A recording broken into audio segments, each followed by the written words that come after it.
Olá pessoal, sejam bem-vindos à nossa aula de hoje. Nós estamos estudando a dengue e hoje eu trouxe mais algumas questões para vocês para a gente responder aqui. A classificação de risco dos casos suspeitos de dengue, tá bom? Então, você gosta dessa aula, se inscreve no canal, deixa o seu like, seu comentário, isso é importante. Então, vamos lá para as nossas questões de hoje. Antes de começar a falarmos sobre a classificação de risco, a gente precisa lembrar aqui que toda pessoa, todo paciente que chega na unidade apresentando sinais clínicos de suspeita de dengue é aquela pessoa que apresenta a febre com duração máxima de 7 dias, tá? E pelo menos 2 dos sintomas que eu vou referir agora para vocês, que é a cefaleia, a dor hereditária, exantema, prostração, mialgia, artralgia, tá? Então, esses são os sinais clássicos da dengue. Então, o paciente chegou na unidade, ele vai referir, que está com febre, essa febre a gente viu que já é acima de 38 graus, e mais 2 sintomas da fase febril, tá bom? Então, aí é importante a gente notificar também esses casos suspeitos de dengue. Então, a partir daí, nós vamos analisar se esse paciente ele tem sinal de alarme ou sinal de choque, tá bom? Quais são os sinais de alarme que nós vimos na aula anterior? A dor abdominal intensa e contínua, os vômitos persistentes, a hipotensão postural, a hepatomegalia dolorosa, sangramento da mucosa, as hemorragias importantes aqui, hematêmese ou melena, sonolência ou irritabilidade, diminuição da diurese, hipotermia, aumento repentino do hematócrito, queda abrupta de plaquetas e o desconforto respiratório, esses são sinais de alerta. Quais são os sinais de choque? Pulso rápido e fraco, hipotensão arterial, pressão arterial convergente, diferença entre a PA sistólica e a PA diastólica menor ou igual a 20 milímetros de mercúrio em criança e em adulto o mesmo valor indica choque mais grave.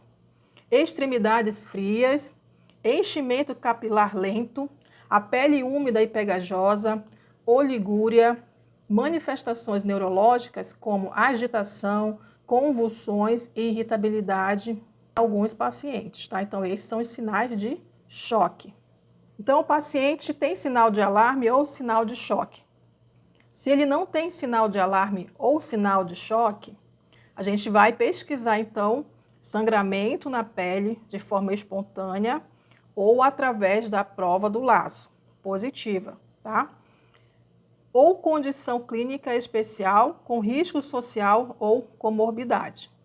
Se ele não tem essas manifestações, então nós vamos classificar ele como grupo A, que é aquele paciente que está sem sangramento espontâneo ou induzido, no caso da prova do laço, negativa, não tem sinais de alarme, não tem condição especial, é sem condição especial, sem risco social e sem comorbidade. Aí você me pergunta, professora, quais são essas condições especiais?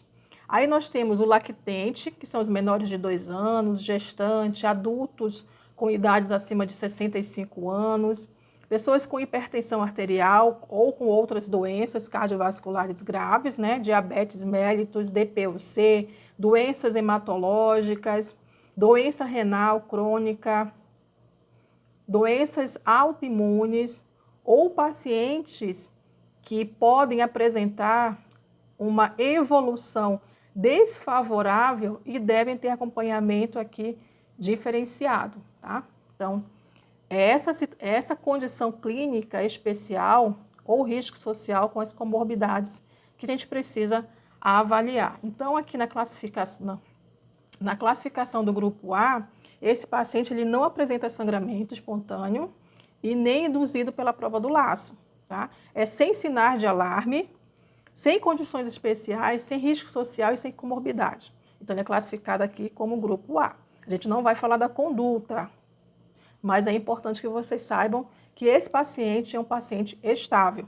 tá? Ele apresenta os sinais clássicos da dengue, mas ele não tem complicações aqui. Ele não tem sinais de alarme nem sinais de choque. Por isso ele vai ser classificado como grupo A.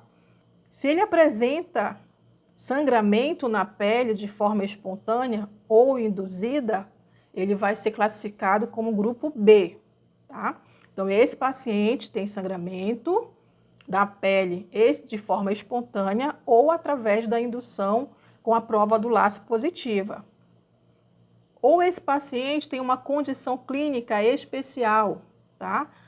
Ou um risco social, ou uma comorbidade, mas lembrando que aqui também ele não tem sinais de alarme, tá bom? Ele tem sangramento, ele tem uma condição clínica especial, tem risco social e tem comorbidade, então ele vai ser classificado aqui como grupo B. Agora, se ele tem sinais de alarme, ele vai ser classificado como grupo C, certo? Porque ele tem presença de algum sinal de alarme, aqueles sinais que nós já referimos no início. E se esse paciente também apresentar manifestação hemorrágica presente ou ausente, ele vai ser classificado como grupo C.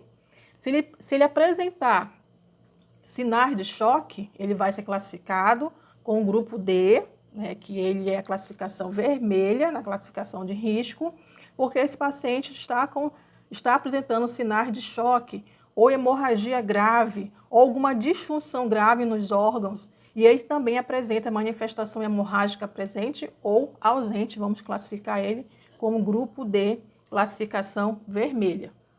Então é isso, vamos finalizar a nossa aula de hoje, espero que vocês tenham gostado. Na próxima aula trago as questões para a gente discutir sobre a classificação de risco do paciente com suspeita de dengue.